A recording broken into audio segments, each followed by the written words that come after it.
Bonjour tout le monde, je suis avec Henrik, un membre de mon académie et de mon mastermind qui vient de reprendre sa première entreprise clé en main, c'est-à-dire service sur un plateau, parce que ça a été apporté par mon accompagnement. On va en parler tout de suite. Salut Henrik, tu vas bien? Salut, salut, je vais très bien. Merci beaucoup, Pedro. Et toi, ça va? Ça va, super. Bah, écoute, merci déjà d'être venu hein, un peu enfin, me faire un retour d'expérience sur ce que tu viens de reprendre, la boîte que tu viens de reprendre. Donc, avant toute chose, est-ce que tu peux nous dire un peu comment s'est passée la recherche de l'entreprise là, que tu viens de reprendre et comment tu l'as eu exactement avant de nous poser ensuite le décor sur l'entreprise en tant que telle? Bah, comment je l'ai eu, tu l'as déjà dit en introduction, hein, donc c'est clairement toi qui m'as apporté cette entreprise-là. Et franchement, bon, je m'y attendais pas spécialement. Bah, comme tu le sais, moi j'ai intégré vraiment l'académie pour reprendre l'entreprise familiale. Donc j'étais dans une démarche tout autre. Et quand tu m'as apporté cette entreprise-là, donc je me suis penché un peu dessus et la reprise s'est faite directement après, quoi.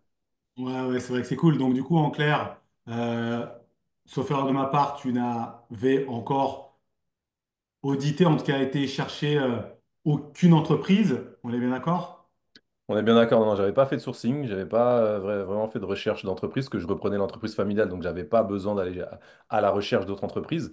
Mais c'est vrai que dans mon écosystème, comme tu me connais aussi et tu sais exactement dans quoi je travaillais avant, tu m'as proposé cette entreprise qui colle parfaitement avec mon écosystème. Mais sinon, non, jamais de sourcing avant. En plus, je t'ai apporté juste une seule affaire, c'est-à-dire que je t'ai appelé une seule affaire qui a été bien préqualifiée et ça a tout de suite matché avec toi. Exactement, franchement, ça pouvait pas être plus parfait, mais vraiment, vraiment pour le coup, très, très, très parfait. Donc, Ouais, ça c'est génial. Mais du coup, maintenant qu'on a donné un peu la bouche à tout le monde, est-ce que tu peux nous poser un peu le décor? Alors, on sait qu'on ne peut pas donner des chiffres exacts, mais déjà, est-ce que tu peux nous dire, grosso merdo, bah, qu'est-ce que c'est cette entreprise? Et après, avec un peu plus de détails, s'il te plaît. Ok, donc cette entreprise, c'est un organisme de formation, pour être précis, et qui dépasse le million d'euros de chiffre d'affaires. Donc forcément, l'achat s'est fait aller aux alentours d'une centaine de milliers d'euros. Voilà, on reste un peu vague sur les chiffres parce que voilà, on reste un peu discret. Euh, Plusieurs centaines de milliers d'euros. Ouais. Ouais, plusieurs centaines de milliers d'euros, c'est ça. Euh, et en fait, voilà, chiffre d'affaires de plus d'un million d'euros. Il faut savoir qu'il y a deux structures, donc c'est vrai qu'on ne le souligne pas, mais il y a quand même deux entreprises. C'est un petit groupe d'entreprises finalement. Une plus grosse, donc plusieurs millions, enfin plus d'un million du chiffre d'affaires, et l'autre, elle est un peu plus, une centaine de milliers d'euros. C'est pas énorme, mais bon, ça mérite d'être dit quand même. Ouais, en plus, ça va bien parce qu'en plus, tu as dit que c'est un organisme de formation, mais que les gens comprennent, c'est un organisme de formation en ligne. C'est-à-dire que, c'est ça, hein, ça veut dire que C'est ça. là tu bosses dans ta boîte parce que là, tu bosses d'où tu veux et tu fais ça d'où tu veux, mais il y a aussi une équipe en place. Il ne faut pas croire que c'est un organisme de formation où il est tout seul. Il y a combien de personnes à peu près qui sont chapeautées dans... À peu près, franchement, on est à plus d'une dizaine de personnes, hein. Pas en salariés tous, mais en tout cas entre les prestataires et les salariés, on est sur une dizaine de personnes. Donc avec des pôles bien distincts, donc pôle communication, pôle marketing, pôle commercial. Donc vraiment, c'est des pôles. Donc c'est très structuré déjà, en fait. Voilà, Ouais, pour être. ouais, c'est top. Et justement, et tu faisais quoi avant de reprendre cette boîte-là? Alors avant ça, j'étais coach sportif, donc j'étais dans le coaching sportif et j'étais également salarié à côté de ça.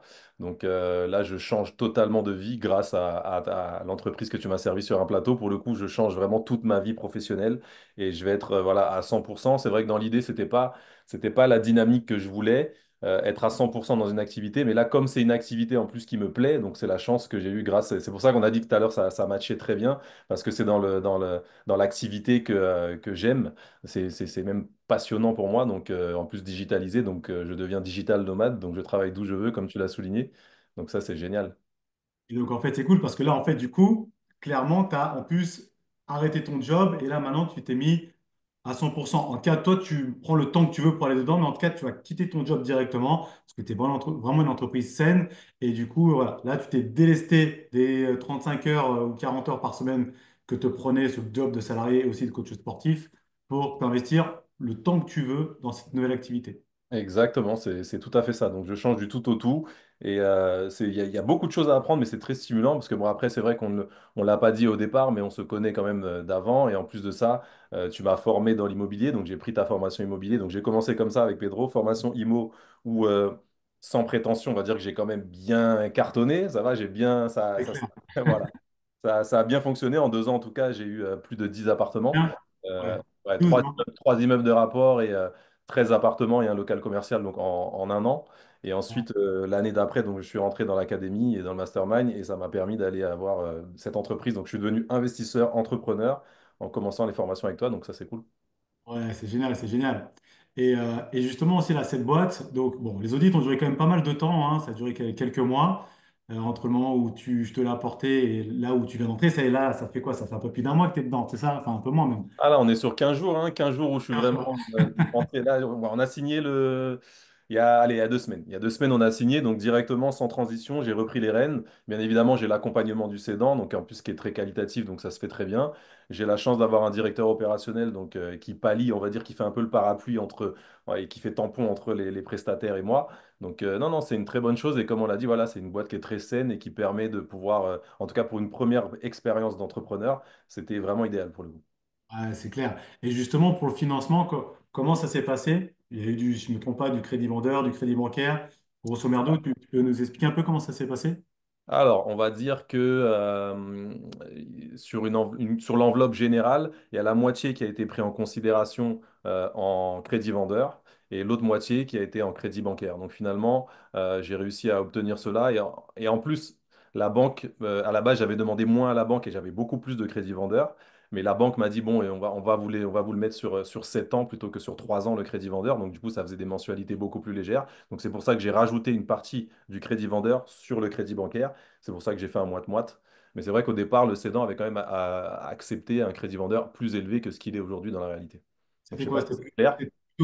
Si, si, c'est clair, mais c'était plutôt 70% de crédit vendeur et 30% de crédit bancaire, c'est ça? Ou Ouais, on 60. va dire plus 60-40. 60-40. Et on va dire que j'ai récupéré 10% que j'ai mis en crédit bancaire. Ça m'a arrangé, parce que ça me permettait d'avoir une échéance plus longue. Ce que tu veux dire, c'est que, pour que je comprenne bien pourquoi, c'est ton vendeur, lui, était, je sais pas, peut-être sur 3 ans, alors que le crédit bancaire, la partie crédit bancaire, elle était sur 7 ans. Elle 7 est ans, sur... exactement. Exactement. Donc Du ça a coup, une mensualité. ouais, comme tu avais très peu de caution, on peut en parler après, comme tu avais très peu de caution sur le crédit bancaire, tu t'es dit, allez, autant acheter à peu près 10% ou 20% de plus pour rallonger finalement cette mensualité pour que ce soit encore plus digeste pendant la Exactement. reprise, pour que tu sois encore plus à l'aise. Même si la marge était déjà confortable, c'était pour être un peu plus confortable. Exactement. Et du coup, alors on parlait de crédit bancaire. Oui, et du coup, est-ce que tu as été sur le crédit bancaire, enfin, du coup, tu as été caution de combien sur tout ce financement? Sur tout le financement sur l'enveloppe globale, je le ramène à la moitié. Donc finalement, le prêt bancaire se fait à la moitié du montant de l'achat. Et en fait, je suis caution à 50%. 50% du prêt bancaire, donc la moitié de l'enveloppe totale. Et l'autre partie, c'est la BPI qui est caution. Ouais. Donc en clair, sur 100% du prêt, Ouais, du prêt. tout confondu, prêt bancaire et prêt crédit vendeur, en clair, on avait fait un calcul, tu es à peu près sur 20% de ce montant-là en caution. Parce Ouais, que sur la moitié du prêt, tu es caution à 50% de cette moitié du prêt. Parce c'est que ça. l'autre moitié, c'est BPI qui se porte Exactement. pour Exactement. toi. OK. Exactement. Donc, franchement, c'est vraiment un super deal. Et tu veux dire quelque chose? Ouais, je rajoute même une chose parce que du coup, c'est une petite transition. Tu parlais de la BPI, donc j'ai eu aussi un rendez-vous avec la BPI. Donc en même temps que quand j'ai fait le prêt bancaire, la banque a amené la BPI au rendez-vous et ils m'ont proposé un prêt trésor. Parce que comme la boîte est saine, ils m'ont proposé un prêt trésor à hauteur de 200 000. Donc voilà, là je donne le chiffre parce que voilà, j'ai un prêt trésor de 200 000, ce qui me permet aujourd'hui de pouvoir lancer la machine et de rajouter même des choses, des produits, avoir vraiment créé des choses, quoi. Et OK. Et en plus, ce prêt-là, caution ou pas le 200 000 de trésorerie en plus? Tu sais que j'ai pas eu le détail encore. Je vais l'avoir là prochainement, donc je pourrais donner la réponse. Là, j'avoue que j'ai pas cette réponse-là aujourd'hui parce qu'ils sont encore en train de travailler sur le dossier, mais j'ai eu un accord de principe, un accord oral. Donc une fois que tout sera bien ficelé, je pourrai vous donner la réponse. Ah ouais, tu vois, donc c'est vraiment, tu as encore plus que ce que tu demandais, c'est vraiment. Sur le pré VPI, tu as un différé de 2 ans quand même. Donc ça, c'est Ouais, intéressant. C'est super alors, intéressant. c'est de négocier sur un différé de 2 ans, ouais. Yes. Ah, ça, c'est génial, c'est génial. Et enfin, maintenant, pour l'opérationnel, je crois que tu en as parlé juste un petit peu avant, mais juste, je crois que c'est passé un peu à l'as. Mais là, aujourd'hui, donc, la boîte était reprenable, c'est-à-dire que quand tu enlevais le cédant, est-ce que la boîte tournait sans lui ou pas? Ah oui, oui, complètement. Franchement, elle tournait, on va dire, allez, une journée par semaine y consacrer. Et encore, c'est une journée qui est pas très intense. J'aurais très bien pu opter pour juste remplacer le président, donc le cédant, et faire exactement la même chose que lui, sauf que j'ai envie de vraiment donner une dynamique différente. Donc moi, je m'implique vraiment, puisque voilà, de toute façon, je serai dédié à 100% à cette activité-là. Donc autant que j'essaye d'augmenter le chiffre d'affaires, le doubler, voire le tripler en 1 à 2 ans. Pour peut-être la revendre derrière. C'est pas l'objectif encore en soi, mais en tout cas, ça peut arriver. Donc voilà, moi j'ai décidé de me mettre dedans, mais j'aurais pu effectivement juste prendre la place du cédant et puis chapeauter un peu de loin, puisque du coup, tout est digitalisé, donc il n'y a pas de présentiel finalement. Ouais, ça c'est génial. Et justement, comment tu vois les choses là maintenant? C'est-à-dire que tu vas rester en France, comment ça va se passer selon toi là, ou les prochains mois? Ah, je reste en France. Moi, je reste en France pour des détails perso, mais non, je suis en France. Mais effectivement, j'ai aménagé pas encore, là, du coup, vous voyez, je suis dans mon futur bureau. Et l'idée, c'est de tout aménager pour pouvoir vraiment travailler d'ici et être optimisé un maximum. Et tu comptes pas parfois bosser un mois à l'étranger, revenir, il n'y a pas de choses comme ça qui sont prévues ou 15 jours? On va dire deuxième semestre 2025, oui, ça va être un peu différent. Là, je m'implique, je me suis donné 6 mois pour vraiment être à fond dans l'opérationnel. Enfin, l'opérationnel, oui et non, mais en tout cas dans la dynamique de création et de mettre des nouvelles choses en place. Mais oui, oui, par la suite, effectivement, digital nomade, c'est le principe, hein, c'est de prendre ta valise et ton ordi et d'aller travailler où tu veux, quand tu veux, quoi. Ça, c'est Ouais. C'est quoi maintenant les projets là? Comment tu vois les choses là? Est-ce que tu as des nouveaux projets d'ici un an ou deux? Comment tu vois les reprises là? Bah, les reprises, ah bah, déjà, il y a l'entreprise familiale, comme j'ai dit tout à l'heure, c'est toujours dans les tuyaux, mais bon, là, je serai en association, donc ce qui fait que j'aurai pas beaucoup de temps à y consacrer.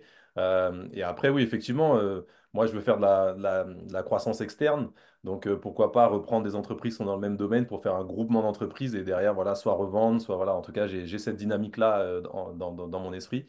Et cette dynamique-là, elle est venue bah, par le biais de la formation et toutes les personnes avec qui j'échange maintenant dans le groupe. Euh, c'est plus juste parce on pourrait se dire je prends une seule entreprise et voilà, je l'amène à bien pendant plusieurs années. Moi, j'ai une vision vraiment plus large où déjà je mène celle-ci à bien, j'essaye d'en acheter plusieurs et faire un groupement pour donner un peu plus de force Ouais, à l'entreprise. c'est clair, et faire un gros exit à la fin de plusieurs millions d'euros, quoi, hein. Exactement, si possible, c'est tout ce que je me souhaite. C'est clair, c'est clair. Bon, bah, super content, Henrik. Du coup, bah, on se refera certainement un autre interview quand tu auras repris encore d'autres boîtes avec grand plaisir, comme Patrice, comme plusieurs l'ont déjà fait. Ça fait toujours plaisir. C'est inspirant pour tout le monde et je suis trop content moi, d'avoir vos résultats à chaque fois. Super, bah écoute, merci encore Pedro et puis bah oui, à bientôt et à ta dispo pour d'autres interviews.